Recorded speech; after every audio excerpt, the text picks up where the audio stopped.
So there I was the other day, just sitting at home, enjoying the afternoon, watching a little bit of TV, catching up on some work, writing some notes.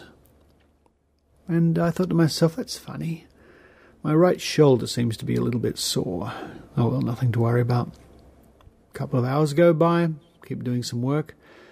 And then it's like somebody broke into the house with a sledgehammer and whacked me in the arm.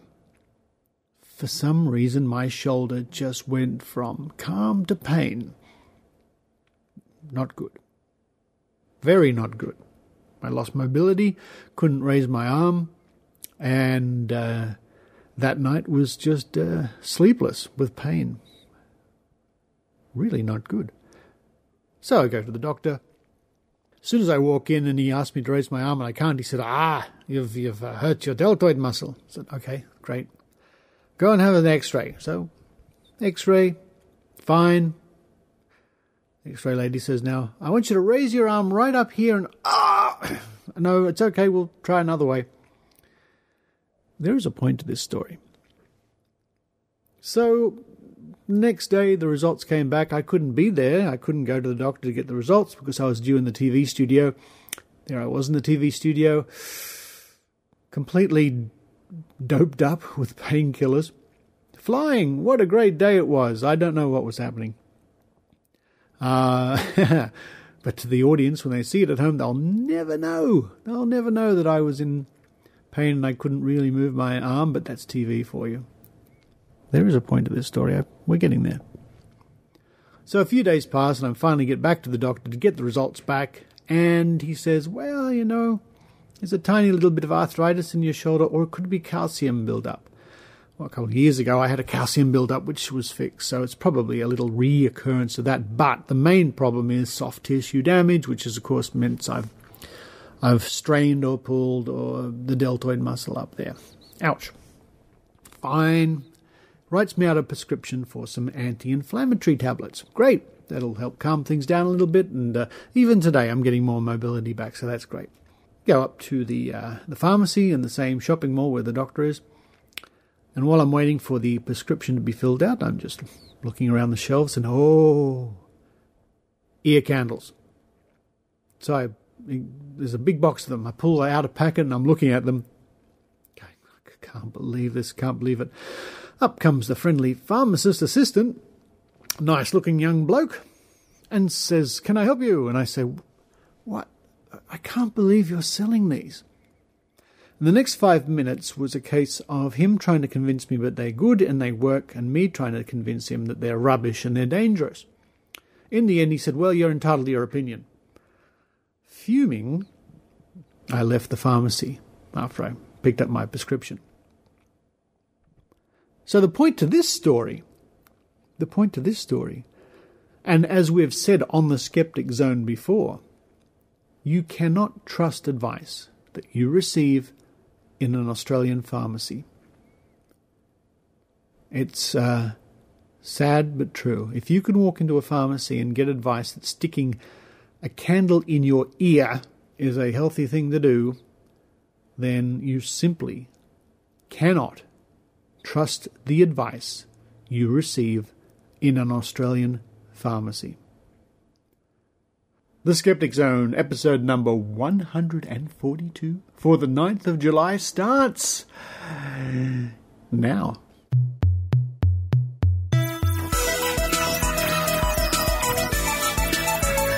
Welcome to the Skeptic Zone, the podcast from Australia for science and reason.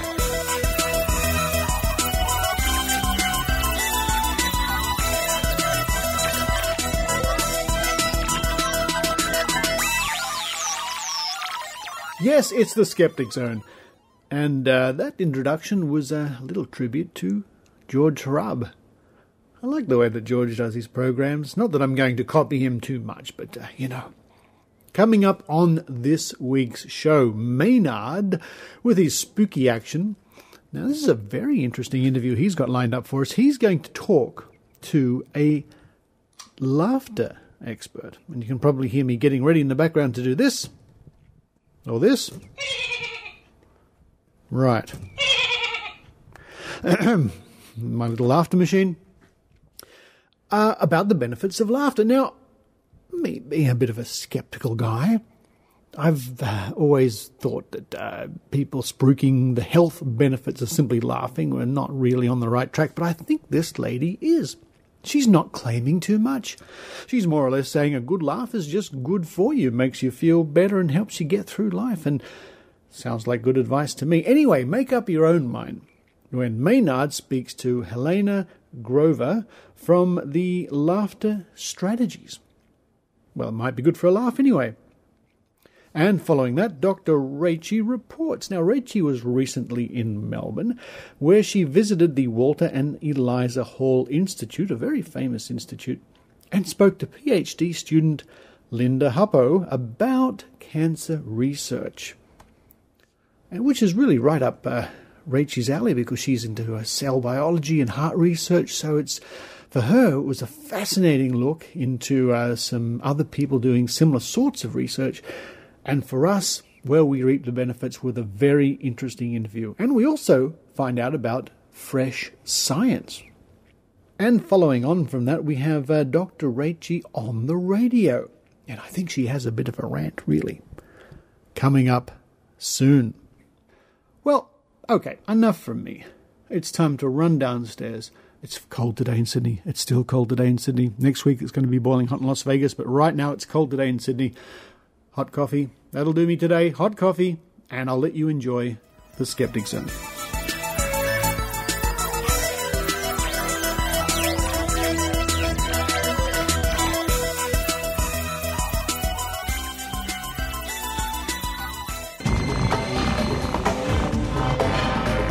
Here's Maynard's spooky action at a distance. I guess you've all heard by now that the world's first tickle spa, allegedly, is opening in Spain, where people can get tickled and feel better about it. So I thought, let's talk to someone whose job is to be a laughter strategist. It's Helene Grover. Hi, Helene Grover. How are you? Good, Maynard. It's Helene Grover. Okay. Helene Grover, because it's got an E on the end of it there. Yes, it's French. It's, of course. Now, as a professional laughterologist, what is your professional title? Laughter therapist, trainer, name it. I think I work in a broader spectrum now of humour and fun and play, and so it's hard to categorise me, actually. Now, one of the specialist services you offer, which I've got to ask you about up the front, is do you do what they call ego management, and what exactly is that? Ego management? Yes, I've seen that as being...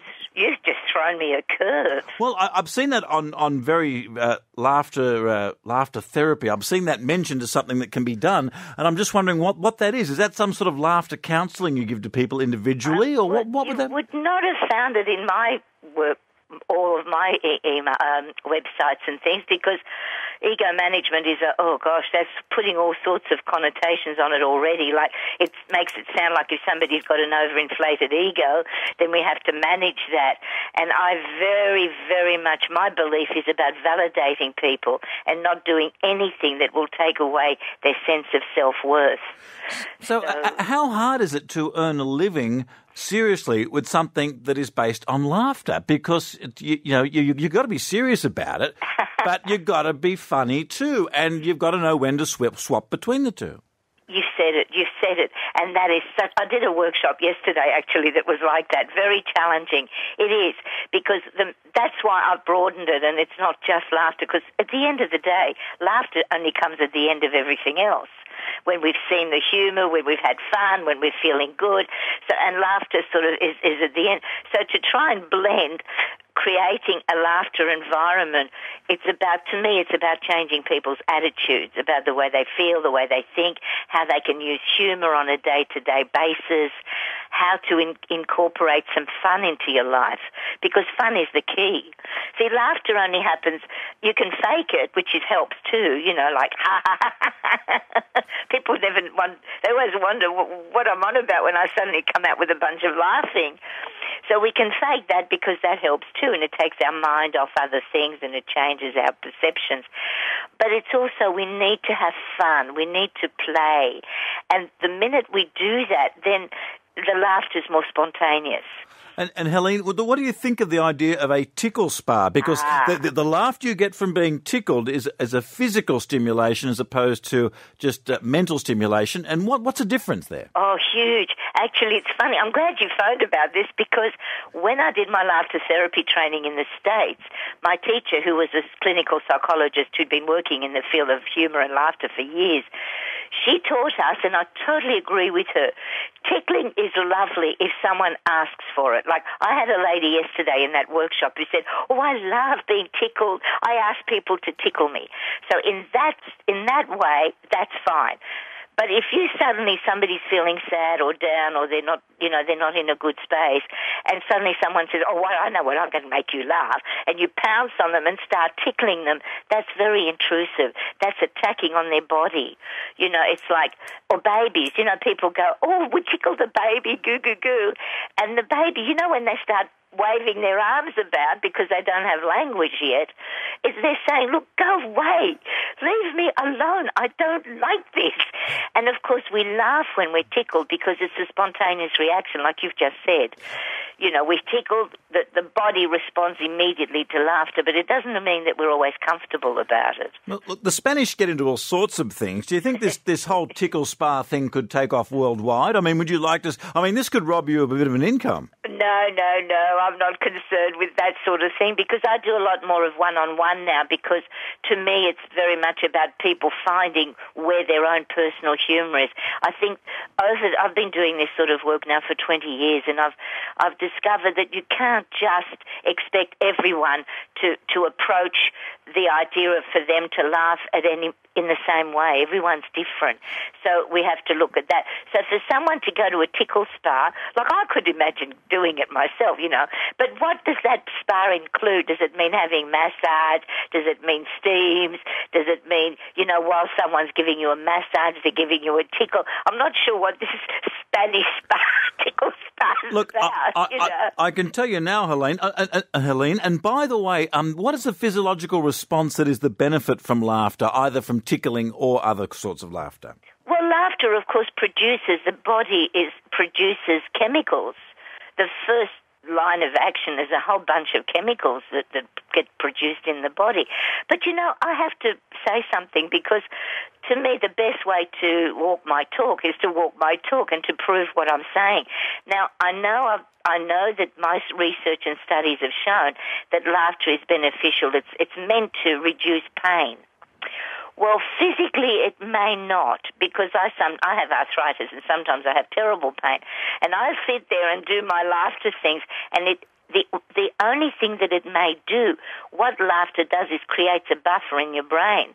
So it blanks off the negativity of things and you're not focusing on the pain. Laughter also gives your cardiovascular system a good workout. It's good for heart. Gets your heart workout, gets blood pumping faster and you're breathing in a lot of air. And so the physiological benefits, I think, have long been documented and researched. Maybe I'm finding that we're giving it a little bit too much as far as that's concerned. But by the same token, it's great for taking our minds off our problems and making us change our minds. So, and as I said, we need to develop a sense of humour because it's easy for me to say to you, look, Maynard, have a laugh, go on, and you might have lost the favourite person in your life and you might be feeling really down and you're not going to do it. So I have to find the ways and means to make you feel better. And it does not mean, I might be, it can happen, but so everyone responds differently and I've learned that we need to take people as individuals. We really do. Look, Helene, there's a couple of things you mentioned there. Now, so it may be a distraction, much the same as just acupuncture may be often a distraction. Yes. And you also said that laughter is extremely good at helping us change our minds. What do you mean there?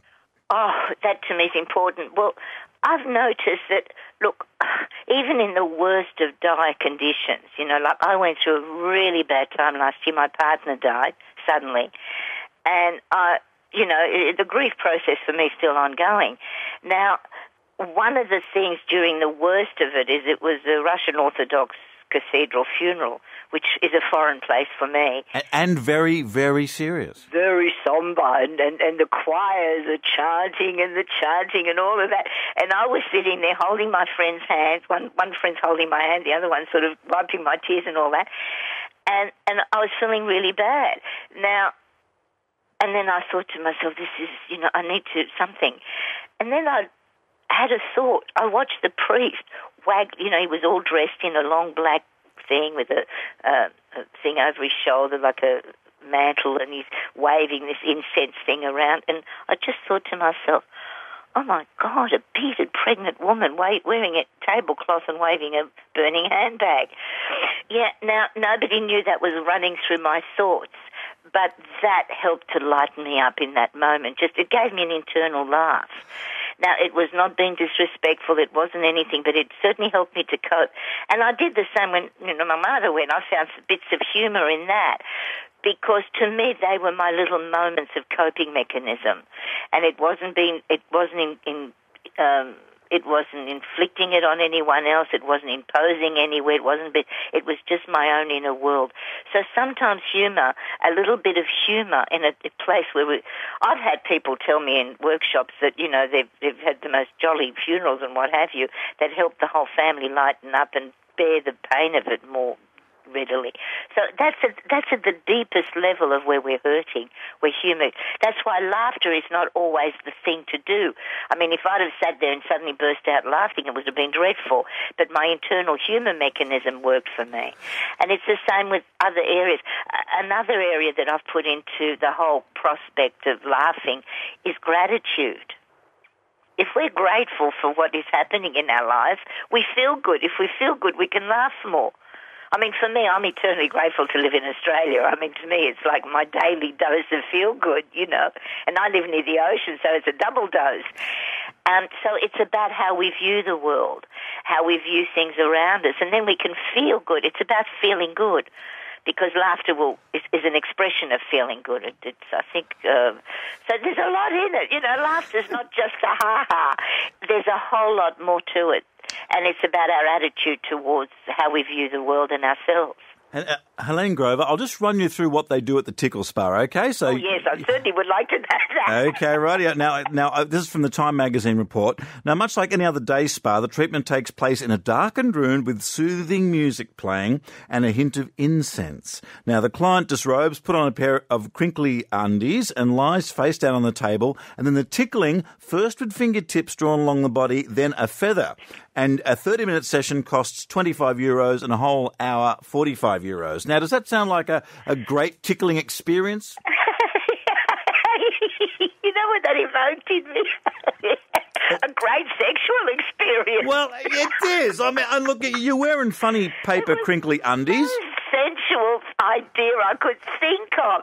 I mean, just think about it, to be lying in a darkened room with incense, onion your undies and music going, and then slowly finger tickling. I mean, that in itself is not even tickling, it's just finger running. And then a feather, I mean, that's incredibly sensual. Did you think this is like a cover for something else that might be going on in Spain? Where is it? I want to go there. Well, yeah. I mean, it's because I used to live with my girlfriend. She used to love getting a tickle. It used to help relax her at night to go to sleep, and that was one of her things. And I guess some people are more ticklish than others, aren't they? It's not just that. You see, now that you mentioned something very valuable.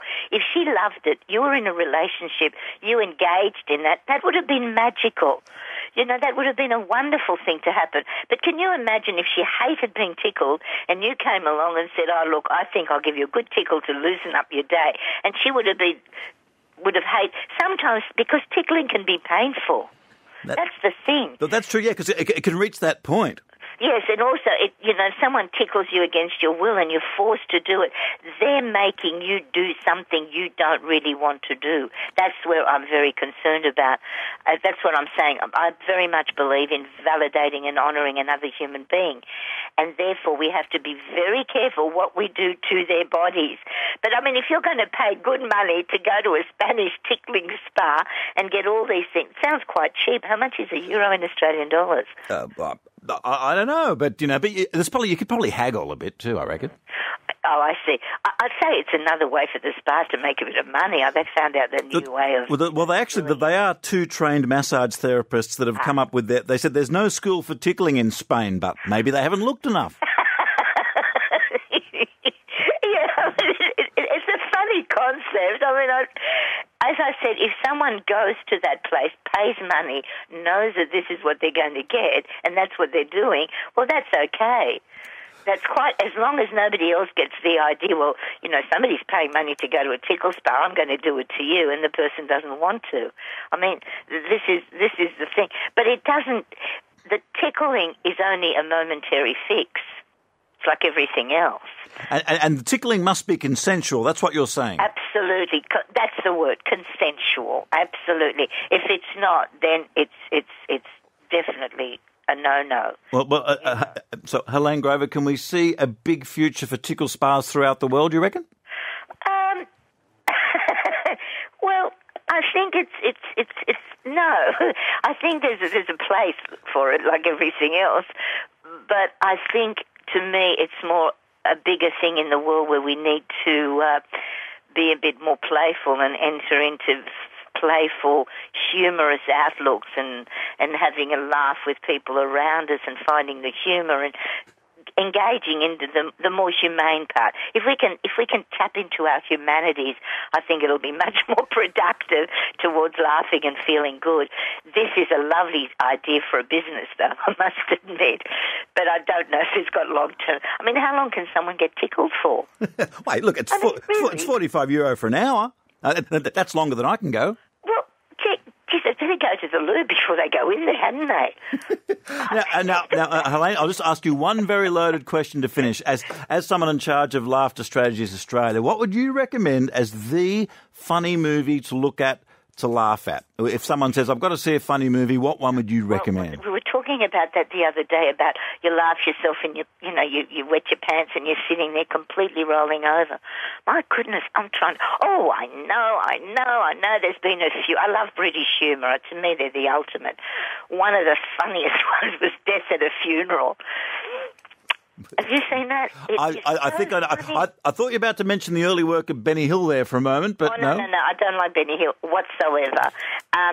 4 Weddings and a Funeral, I could watch that forever, But Death at a Funeral, there were scenes in there where I absolutely did wet myself, I must admit. But, asking off the cuff, there's a lot. But some of it is just crass, but this one was very funny and very clever and very situation thing, And there are moments, though, sometimes a really bad movie will set me off, too. If it's really, really bad and the acting is absolutely abysmal, and then I'll just sit there and laugh. Well, may I recommend the 1980 disco classic, The Apple? Oh. It's so little known. It's even less known than the Village People film Can't Stop the Music. Oh, yeah. Who's in it? Absolutely no one. 1980s film? 1980, The Apple. It was a British-Israeli co-production. Right. The Apple. It's a musical, and every song sounds like another musical you've ever heard. Like it's and it just keeps, and one bit's even like a Wham film clip. It's very funny. I get that. I'd love to get that. The Apple, and it was all about the Faustian tale and all that kind of stuff. Wow. So The Apple. It's worth a look. No one has seen it. It's very funny, very high production values, and it's that bad. It's funny.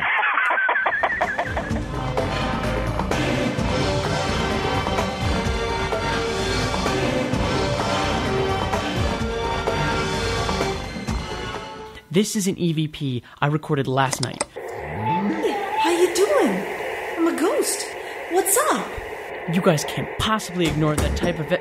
Hey, who are you? What are you doing in my... Oh! EVPs are the result of pareidolia and cross-modulation combined with the listener's hopes and expectations. What does this have to do with science? I think you just got skeptically pwned. Well, gotta go. See you in hell. 666. SkepticallyPwned.com. Where false claims get kicked in the nuts. Now it's time for Dr. Rachie Reports with Dr. Rachel Dunlop. Hello listeners and welcome to Dr. Rachie Reports. Well, this week I'm in Melbourne and I took the time to pop into the Walter and Eliza Hall Institute to talk to PhD student Lina Happo. Lina has recently been named one of 16 Australian fresh scientists for her research identifying the genes that control the killing of tumour cells after chemotherapy treatment. Fresh Science is an annual competition for early career researchers that raises their public profile and provides science communication and media training.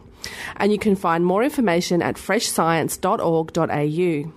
So here's Lina talking to us at the Wee High.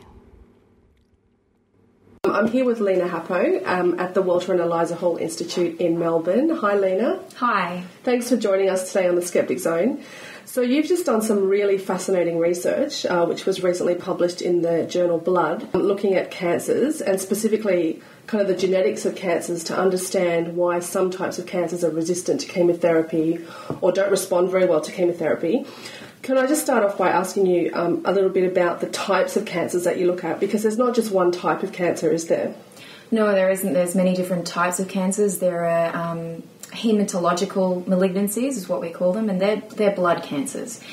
There are also solid tumours, such as you get things like breast cancer and ovarian cancer. And I specifically focus on blood cancers, more specifically a type of blood cancer called lymphoma.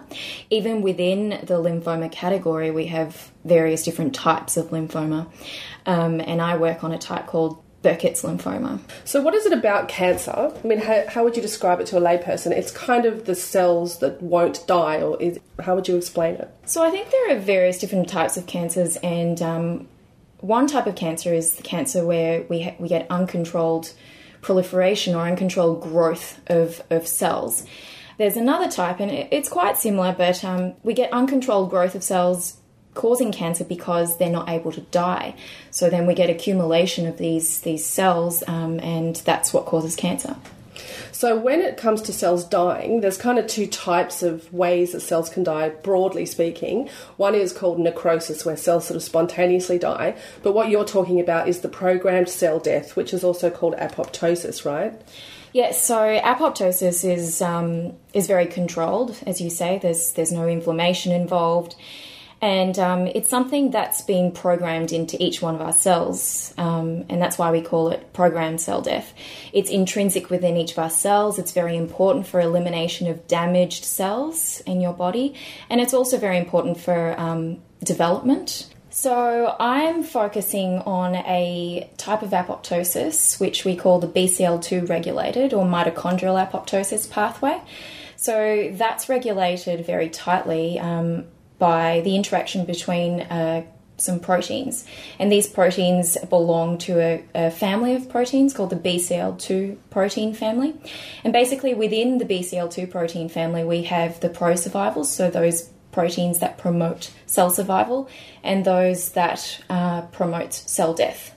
So the balance between these two different types of groups of proteins is important for determining cell death or cell survival. Many human cancers have been reported to have some sort of deregulation. So these pro-apoptotic or pro-survival proteins are functioning in a way that is not normal. Again, we get accumulation or overgrowth of these cells, which causes cancer. So the way chemotherapy works is that it damages the DNA of the cell, and then that causes the cell to recognise that it's ill, and it goes into this programmed cell death or apoptosis. Yes. But there's a problem with that, isn't it? Because it's not selective just for the cancer cells. Yes, it's not.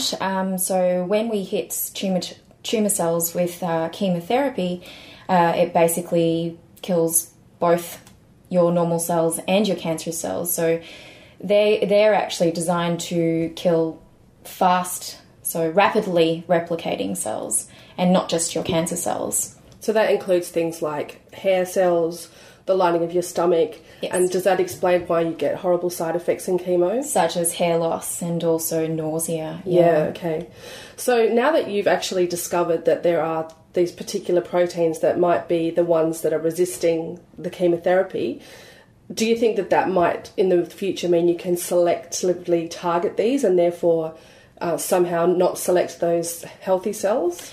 So I guess what's really important about this work and what's quite exciting is although doctors don't yet do it because it's a little bit pricey, a little way down the track it might be possible when someone comes into the clinic and says and they're diagnosed with lymphoma, then the doctors might be able to look at the specific genetic makeup within that individual's tumour, which varies from individual to individual, even though they're diagnosed with the same lymphoma.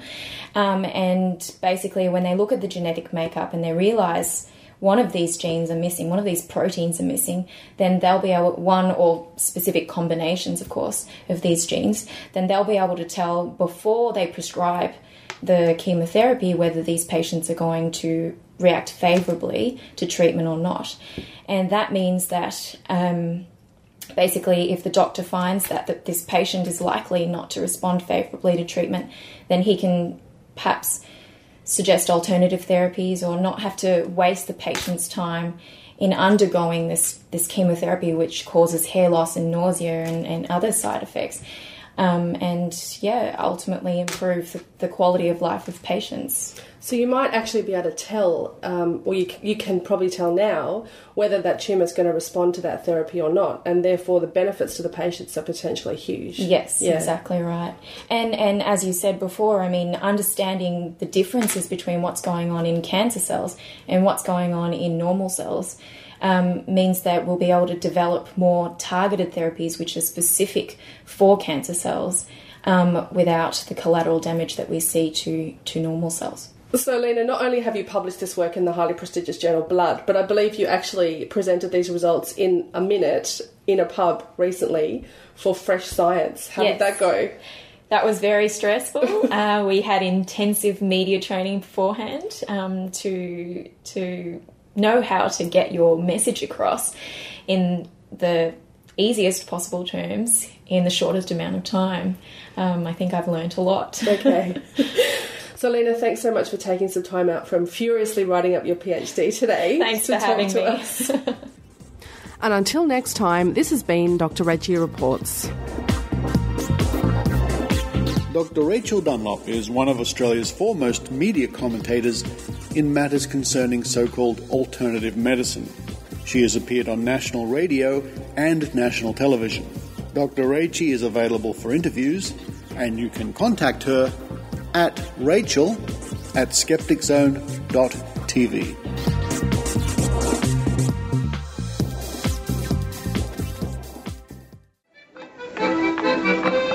Hallo aan alle Nederlandse luisteraars. Op dit moment bent u aan het luisteren naar de Skeptic Zone voor wetenschap en kritisch nadenken. Voor meer informatie ga naar www.skepticzone.tv.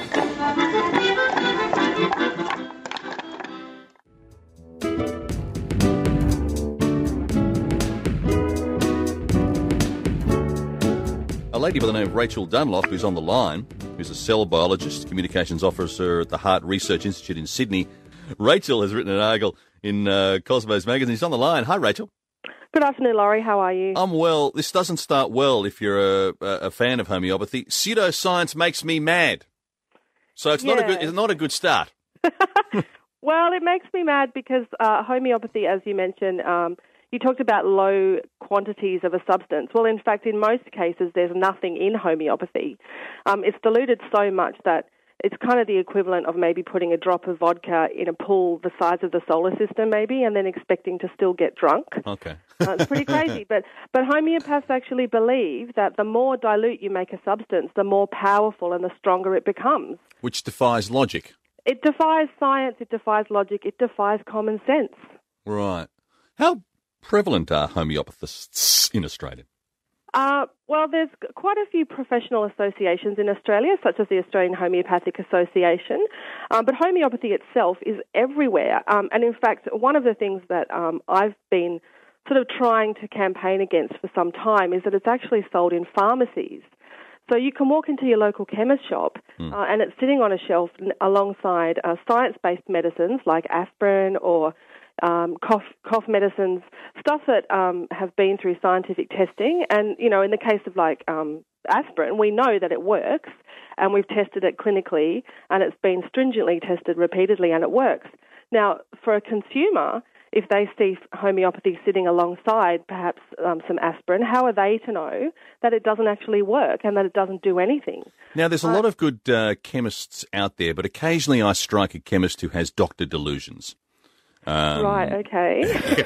You know. I don't know if I've come across one of those. But... Well, you know, they ask you about your symptoms and they ask you about and you think, mate, just give me the stuff that I've asked for, will you? Do chemists recommend homeopathic remedies? Well, I mean, I would have to also say, Laurie, I mean, they are supposed to ask you about your symptoms, by the way, because pharmacists are trained to understand how drugs work. So actually, if you've got a pharmacist asking you that, they're doing their job. But there are some... Well, it's annoying. Well, it's for your own good, Laurie, because... you might be taking a different sort of several kinds of drugs, and so the pharmacist is just trying to establish that you're not going to have a reaction if you take the one that they're giving you. So they're doing their job. No, that's a good thing. Okay. But no, some of them, I've never had one recommend it to me, but you will find in some pharmacies these days, when you walk in, there'll be a naturopath on site in many pharmacies, and they will recommend it to you. And they don't tell you that there's nothing in it, and they don't tell you that it shouldn't be used in place of conventional medicine. I mean, in fact, homeopathy itself is not harmful. That's because, as I said, there's nothing in it. So if there's nothing in it, it can't do you any harm. But if you use it instead of getting proper conventional science-based medicine, you can actually cause yourself harm. And this has happened in Australia recently. People may remember the story of Gloria Sam or Gloria Thomas, the 9-month-old toddler, who tragically died from septicemia from untreated eczema. Now, her parents are now in jail, her dad for 6 years and her mum for 4 years, because instead of treating her eczema with medicine that we know works, they used homeopathy, and she tragically died. And also Penelope Dingle, who was from Western Australia, she died at the age of 45 from untreated bowel cancer because she had a homeopath by the name of Francine Scrayan telling her she could cure her cancer with homeopathy. And it's just, consumers need to know that homeopathy does not work. You call it gibberish. I do call it gibberish. Because you say, because the homeopaths claim that if you dilute a substance in water, it retains a memory of the original substance. Yeah, this is something the homeopaths have only recently invented, by the way, because 200 years ago, science wasn't very advanced. We didn't know a lot of the stuff we know these days. Well, we thought the world was flat, Rachel. Well, we did. And you know what? We found out that it wasn't, and then we changed our minds because we found evidence to the contrary. And that's the same as when homeopathy was invented. Well, we didn't know a lot about the chemistry of dilutions.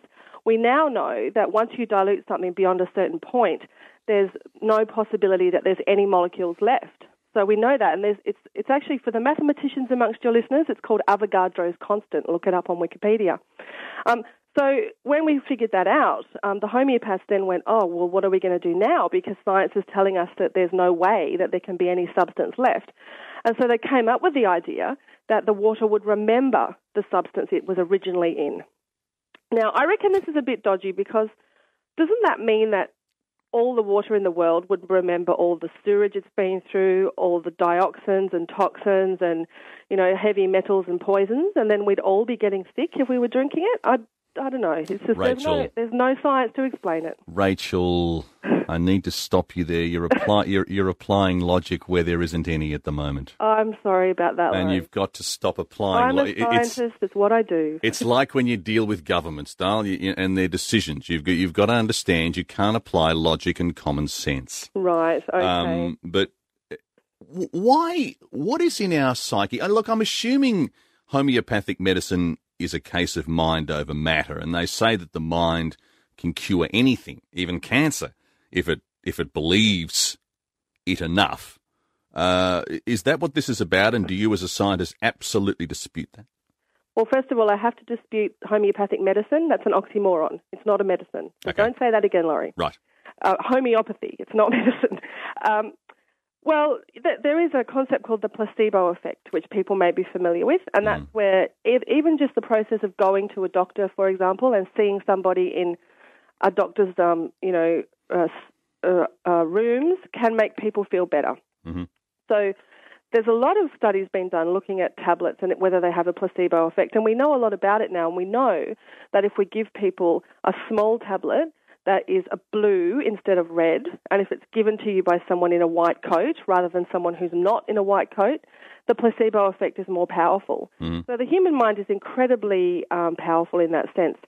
So, yes, there is some placebo effect with homeopathy, but, yes, as I mentioned, that will not cure you. Placebo effect can't cure you. And also you mentioned that you can think your way out of cancer. Well, there's no evidence to show that either. Unfortunately, diseases like that, you need to get conventional therapies. But also there's this concept known as where if you say you have a cold, now most colds last between 5 to 7 days, and if in that period you might take some homeopathy or some sort of other placebo and then your cold gets better, it's natural for your brain to say, well, it must have been the pill that I took, it must have been the homeopathy. But in fact, your cold was going to get better anyway. So it doesn't mean you're a fool to believe that. Anyone can be fooled into thinking that, and it's a very powerful effect. So there is some of that involved with homeopathy. Governments fund a little bit of homeopathy, don't they, to the tune of about $3 billion, you're saying? Well, they don't directly fund it, but they put back about $3 billion into private health fund rebates every year. So if your health fund, for example, or your doctor prescribes you homeopathy and then you go and claim from the government for your health fund rebate, then indirectly the taxpayers are funding it. And so that means we are paying for it as taxpayers. And you think this needs to stop? I absolutely think it needs to stop, and I'm not the only one. And in fact, the National Health and Medical Research Council, which is kind of the government body in Australia that advises us on drugs and what sort of drugs we should be taking, they have just published a draft statement on homeopathy where they call it unethical and unefficacious. And unefficacious simply means it doesn't work. So they based their statement on an extensive study that was done in the UK in 2010. Now, that was conducted by a government body. And what they do in the UK is when their public money is funding some sort of health, whether it be funding hospital visits or something, they do what they call an evidence check. And they go and they look at all the evidence for the thing that they're funding to see if there's still good reason for them to be funding it. And now they did this in 2010, and they looked at homeopathy, and they took submissions from homeopaths, from doctors, from scientists, and after they produced a 273-page report with all the evidence that they looked at, they could find no evidence that homeopathy worked. And so, in fact, they were funding homeopathy to the tune of £4 million, and so they recommended that the government no longer fund it. And so that's why the Australian government is now considering doing the same thing. And I think they should. The compromise here would be, if you want to try homeopathy, all right, but don't try it at the expense of conventional medicine. That's the message. It's very important that people know that homeopathy is not medicine. It doesn't work.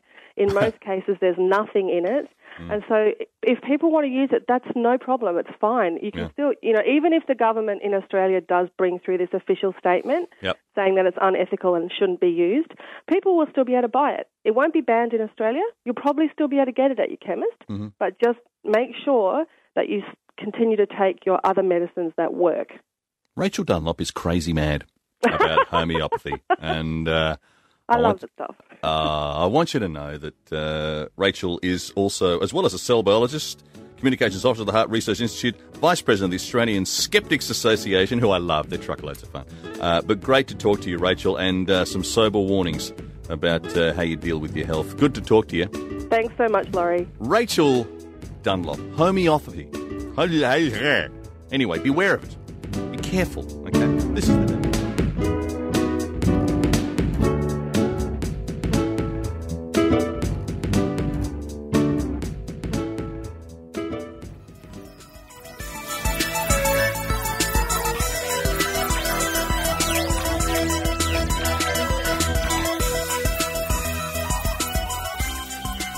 Thank you for listening to the Skeptic Zone. I even enjoyed that episode today myself. What a laugh. Wait a minute. Where is it? Where's the laughter? Come back. Press. Thank you. Thank you, Maynard. Thank you, Dr. Rachie, for today's episode.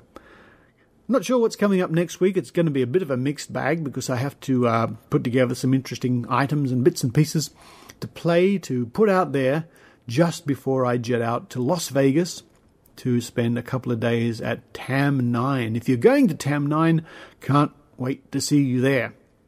But you'll have to be quick to see me because I'll be there and gone in 2 days. Oh well. Sleeping pills and comfortable airline seats are my friends. Anyway, until then, this is Richard Saunders signing off from Sydney, Australia. You've been listening to The Skeptic Zone. Visit our website at www.skepticzone.tv for comments, contacts, and extra video reports.